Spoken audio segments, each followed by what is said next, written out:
नमस्कार दोस्तों, स्वागत है आप सभी का टेक न्यूज़ के और एक नए एपिसोड में। तो आज हम बात करेंगे कुछ गूगल के न्यूज़ के बारे में, कुछ एप्पल की न्यूज़ है, ट्विटर कुछ एक नया फीचर ला रहा है अपने यूज़र्स के लिए, उसके बारे में बात करेंगे। तो शुरू करने से पहले अपने चैनल को सब्सक्राइब करना मत भूलिए, क्योंकि यहाँ पे हम टेक न्यूज़ डालते रहते हैं, अलग-अलग ऐप के रिव्यूज़ डालते रहते हैं। तो अगर आपको हमारा कंटेंट पसंद आता है तो चैनल को सब्सक्राइब कीजिए। तो चलिए शुरू करते हैं। तो आज की पहली न्यूज़ है गूगल पे के बारे में। तो रिसेंटली गूगल पे ने एक स्टेटमेंट रिलीज़ किया है, जिसके चलते उन्होंने कहा है कि उन्होंने एफडी के लिए अलग-अलग बैंक के साथ टाई अप किया है। तो गूगल पे सारे इंडियन यूज़र्स को गूगल पे के द्वारा एफडी का लाभ उठाया जा सकता है। उसके अंदर गूगल पे यूज़र्स 6.35% के रेट से एफडी कर सकते हैं। तो ये एक नया फीचर है। इसके चलते हुए गूगल ने कुछ फिनटेक स्टार्टअप सेतु करके कंपनी है जिसके साथ टाई अप किया है, जो ये बैंक और ये सब चीज़ों में एफडी और फाइनेंशियल टर्म्स में गूगल पे का सपोर्ट करेगी। और फिर इससे आगे बढ़ते हुए अगली न्यूज़ है ट्विटर के बारे में।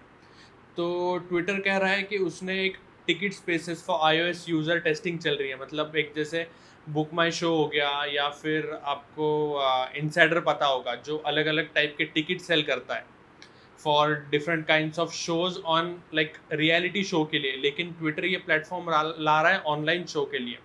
तो बेसिकली अभी पैंडमिक के चलते हुए बहुत सारे वेन्यूज़ क्लोज है, बहुत सारी सोशल गैदरिंग क्लोज्ड है। तो इसके लिए ट्विटर ने ये एक न्यू टेक्नोलॉजी या न्यू फीचर लाया है, जिसके चलते हुए यूज़र $1 टू $999 तक का शो होस्ट कर सकता है। तो इसमें से कुछ परसेंटेज ऑफ कमीशन ट्विटर को जाएगा और कुछ परसेंटेज ऑफ कमीशन, बचा हुआ परसेंटेज ऑफ कमीशन जिसने शो होस्ट किया उसको मिलेगा। जैसे फॉर एग्जांपल अगर कोई सिंगर अपना शो होस्ट करता है ट्विटर पे, तो अगर उसका वैल्यू होगा, टिकट साइज होगा कुछ 2500 या 3000 रुपीज़, तो उसमें से कुछ स्पेसिफिक शेयर अमाउंट ट्विटर को जाएगा और रिमेनिंग अमाउंट सिंगर को जाएगा जो शो होस्ट कर रहा है। और इसके चलते हुए एंड्रॉयड प्लेटफॉर्म के लिए ये कम्प्लीटली टेस्ट हो चुका है, लेकिन iOS के लिए इसकी टेस्टिंग चालू है अभी भी। और फिर इससे आगे बढ़ते हुए माइक्रोसॉफ्ट ने एक नया स्टेटमेंट रिलीज़ किया है विंडोज़ 11 को लेके। तो जून 2021 में माइक्रोसॉफ्ट ने कहा था कि विंडोज़ 21 का अपडेट आने वाला है। तो उन्होंने स्पेसिफिकेशंस बताया कि किस प्रकार के स्पेसिफिकेशंस सिस्टम में होनी चाहिए कि विंडोज़ 11 स्मूथली रन कर सके। तो स्पेसिफिकेशन कुछ इस प्रकार है, उसमें चाहिए 64 बिट प्रोसेसर, जो बेसिकली आजकल हर एक डिवाइसेस में आ रहे हैं, जो न्यू लैपटॉप ले रहे हैं उसमें। फिर 4 GB रैम होना चाहिए और 64 GB स्टोरेज चाहिए। और इसके अलावा चलते हुए TPM 2.0 करके प्लेटफॉर्म भी चाहिए। सो TPM stand for trusted platform module. इसके लिए सपोर्टेड डिवाइस चाहिए, तभी विंडोज़ 11 चलेगा। और विंडोज़ 11 AMD CPU के साथ, लाइक बेसिकली दो टाइप के प्रोसेसर्स आते हैं, एक होता है इंटेल का प्रोसेसर, एक होता है AMD का प्रोसेसर। और फिर एप्पल भी रिसेंटली इंट्रोड्यूस कर रहा है अपने प्रोसेसर्स।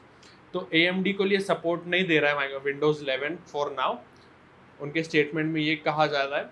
और मेनली जो मैक ओएस थे, जो मैकबुक थे, उनके ऊपर भी ओएस चलता था, माइक्रोसॉफ्ट का ओएस चलता था। अगर किसी को स्पेसिफिक रिक्वायरमेंट होती थी तो वो वहाँ पे माइक्रोसॉफ्ट का ओएस इंस्टॉल करके लेता था। लेकिन ये माइक्रोसॉफ्ट विंडोज़ 11 मैकबुक पे भी नहीं चलेगा।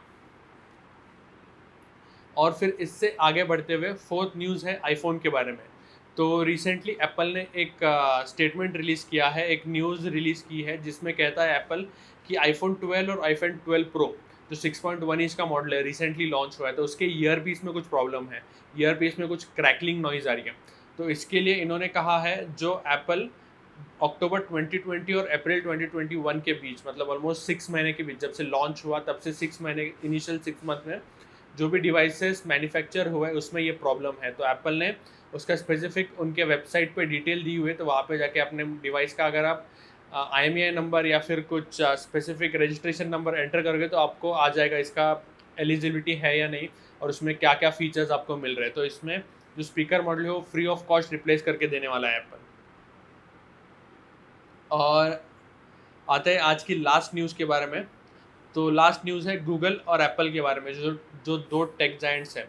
तो बेसिकली जैसे आपको पता है कि गूगल एक सर्च इंजन है और एप्पल एक हार्डवेयर मैन्युफैक्चर कंपनी है। तो बेसिकली गूगल एप्पल को $15 बिलियन पे करता है एवरी ईयर, सॉरी। तो बेसिकली एवरी ईयर ये कॉस्ट बढ़ते जाती है। फॉर 2020 एप्पल ने 10 बिलियन पे किए थे और अभी 2021 के लिए गूगल एप्पल को पे कर रहा है $15 बिलियन। तो आने वाले समय में ये कॉस्टिंग और बढ़ने के चांसेस है।